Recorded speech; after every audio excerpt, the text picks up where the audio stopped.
Huu unakuwa wimbo wa 4 Mario na Nandy wanafanya kwa pamoja. Sasa tunataka collaborative album. Imagine toka walipokutana kwenye ngoma inaitwa Loyalty ambapo Darasa aliwashirikisha ikawa ngoma kali sana. Anaimba Nandy, anafuata Mario, una enjoy big time. Kuna dude linaitwa Kufuli pia.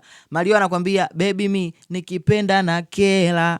Baby me nikipenda na kera. Bana noma sana. Lakini pia mwaka jana mwaka 2025 walitubless dude linaitwa Tonge Nyama.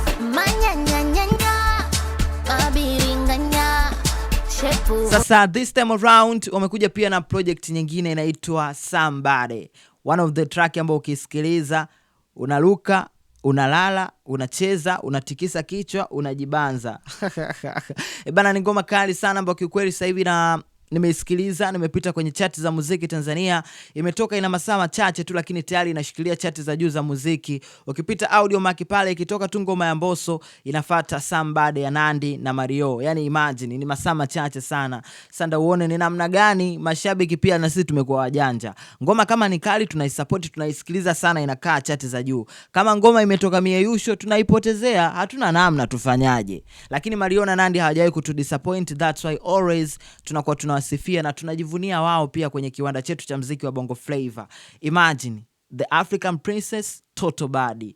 Hiyo chemistry wewe unaionaje? Drop comment yako chini ya video niambie ni ipi ngoma yako kali zaidi ambayo wamewahi kukutana Mario na Nandy. Yani mtu mbili ndani ya mtraki moja. Drop comment yako hapo uniambie. Mimi zote kali by the way, lakini kuna ile ngoma inaitwa Loyalty ambapo Darasa alimshirikisha Mario wote na Darasa humo, Mario na Nandy humo ndani, ilikuwa ni kali sana. Sasa hata hii pia Somebody ina deserve kuchukua nini? Kuchukua tuzo ya TMA au East Africa Music Awards? Drop comment yako hapo. Mimi naitwa Bounce.